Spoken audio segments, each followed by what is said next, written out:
And the sun coming through the ceiling in these tents. More than 100 migrants sleep. And Jenny, here's just another look at the large crowds currently here at the Morelos Dam Gap. They're looking for their missing loved ones here in the Sonoran Desert. Deadline to either end or extend that policy looms. The futures of millions of migrants here at Yuma International Airport. Masks are no longer required. So why do all of these migrants come here instead of the official port? Well, that's because Title 42. Driving our cars, it's something that a lot of us do every single day. But recently in Yuma, it's a task that's becoming a little bit more dangerous. The border wall ends right here. So if I just take one step, I'm now in the United States. For Mayor Nichols' kickoff party, you got quite a crowd behind you here. One of the gaps that Alejandro Mayorkas and the Department of Homeland Security hopes to close. Hopefully they let him out of the chute here while I'm talking. This is live TV here, folks, but there's been a bunch of great events going on as well. But here he goes. These are 4 women from the group Buscando, which translates to searching in English. They're looking for their missing loved ones here in the Sonoran Desert, where over the last 2 weeks, at least 20 bodies have been found in shallow makeshift graves. On a Friday morning in mid-March, 4 mothers searched the Sonoran Desert. Just a year ago, they'd never met. But now they're united by one goal. I'm searching for my son. They took him on November 23rd from my house, and I haven't seen him since. I'm looking for my son. He's been missing for 9 months. He was 28 years old. His birthday was January 11th.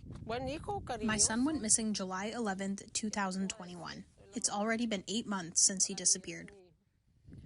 He was a loving son. What can I tell you? I'm his mom. He's my treasure, my baby. According to the United Nations, in Mexico, over 90,000 people are considered to be missing. The disappearances are mostly tied to organized crime. And as proven in the desert just south of San Luis Rio, Colorado, in the state of Sonora, Mexico, when the missing are found, they're usually not found alive.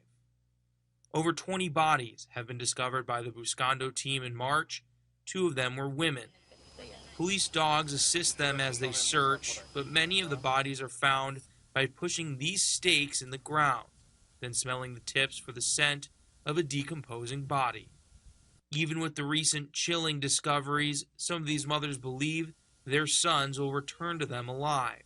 I always dream he's going to come back fine. My heart tells me that my son is alive, and that's how I feel. I remember him the way he was. He was fine. He was alive, and I'm hopeful he'll come back the same way. That he'll tell me, "I'm home, Mom," when I see him. Zulema, the founder of Buscando, says they're grateful for the support they do get, as well as the security for their searches. But it's not enough. We're in need of various tools and sticks to search. With the heat, we could also use Suero or Gatorade and bottled water. Also gift cards for gas to fill up our car. Maria Teresa says there is one thing more valuable than materials: information. I want to again ask, if you know where there are makeshift graves, call us anonymously. We're just trying to find our kids. While they say searching is difficult, doing it together gives them the strength to keep looking. In this group, you feel well because you know people. You become familiar with them. They lift my spirits, and I them. Their words of encouragement and strength help me to stay on my feet. Reporting from San Luis Rio, Colorado, Sonora, Mexico, Adam Klepp, News 11. Mexicali continues to be a temporary home for tens of thousands of migrants before completing their journey to America. In the winter, the local government raced to open shelters. Now in March, many of the migrants have either found jobs and their own housing or crossed into the United States, so now only 2 government shelters remain. This is one of those shelters reserved specifically for women or families. Rosa is one of the migrants living here. She's also 3 months pregnant. She says if this shelter closes, she doesn't know where she would go to get medical care. Because of the doctor, I'm very worried, because if I have to leave the shelter, I don't know where I'm going to go to the hospital. The conditions at this government-sponsored shelter aren't as bad compared to the other shelter I visited.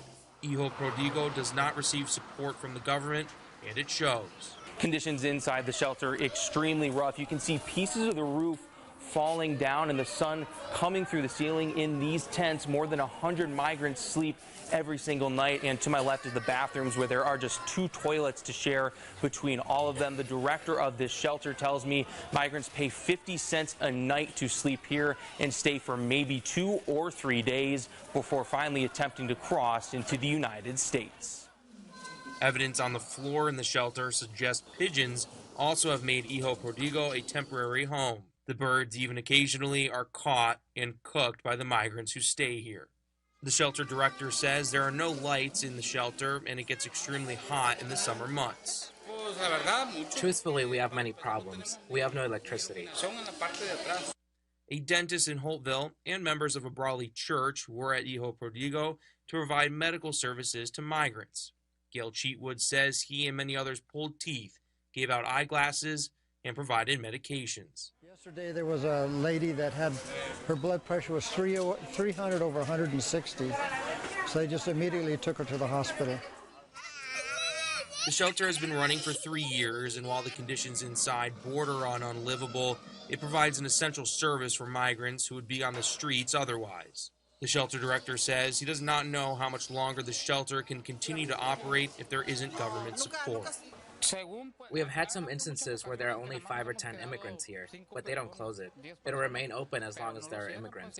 And with the United States on pace to have over 2 million apprehensions at the border this year, the constant flow of migrants through Mexicali doesn't look as if it will slow down anytime soon. Reporting in Mexicali, Adam Klepp, News 11.